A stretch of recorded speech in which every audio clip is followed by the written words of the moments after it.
আজ বসন্ত ডেকেছে আমাকে, আজ বসন্ত ডেকেছে আমাকে।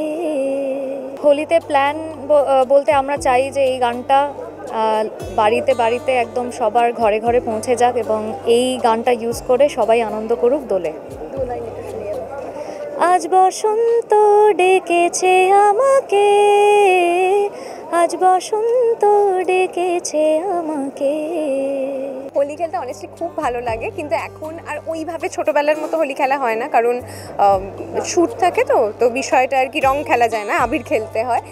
বাট আজকে এখানে এসে খুব ভালো লাগছে, মানে একটু অন্যরকম এক্সপিরিয়েন্স, টিমের সবার সাথে বন্ধুদের সাথে রং খেলা, এবং আমাদের ফার্স্ট গান রিলিজ করছে, আমরা ডান্স পারফর্ম করলাম, মানে সবটা একসাথে, তো একটা অদ্ভুত অন্যরকম এক্সপিরিয়েন্স হলো। এই যে বললাম যে ছোটোবেলায় রং খেলতাম, এখন রংটা খেলা হয় না শ্যুটের জন্য, বা বিভিন্ন কারণে স্কিন ঠিক রাখতে হবে, অনেক কিছু ব্যাপার চলে এসছে, তো এইগুলো একটু একটু মিস করি। বাট আগেন আমি আমার ভাই বোনদের সাথে খুবই, মানে আবিরটাও একদম মনে হয় যেন রঙই খেলছি, এমনভাবে খেলি, তো ঠিক আছে, মানে খুব একটা মিস করি না, আমি মজা করি আমার মতো করে। এই বছরে সেম প্ল্যান, খাবো দাবো রং খেলবো, ব্যাস ডান ফর দ্য ডে। হোলিতে অ্যাকচুয়ালি একটু কলকাতার বাইরে যাওয়ার প্ল্যান ছিল, বাট হয়তো সেটা হবে না, বাড়িতেই থাকবো। মোস্ট প্রবাবলি আদি রং খেলবে। আমার খুব একটা রং টং খেলতে আজকাল ভালো লাগে না, মাঝে মধ্যে আমার বন্ধু বিশ্বনাথের পাল্লায় পড়ে খেলি, এবারে দেখা যাক কী হয়।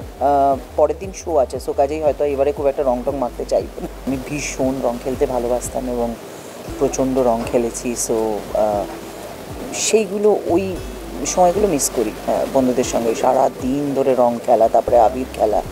এখন তো সেই এনার্জিও নেই, মানে এনার্জি থাকলেও সেটা অন্য দিকে কাজে লাগে আর কি, আমার পারফরমেন্সের দিকে, বাট রং খেলার জন্য এখন অত এনার্জি নেই। সকল দর্শককে জানাই দোলযাত্রার অনেক অনেক শুভেচ্ছা, সবাই ভালো থাকবেন, সুস্থ থাকবেন, আর এই হোলিতে রঙিন হয়ে উঠুন। আর্টিস্ট টিভিকে জানাই হোলির অনেক অনেক শুভেচ্ছা, হ্যাপি হোলি।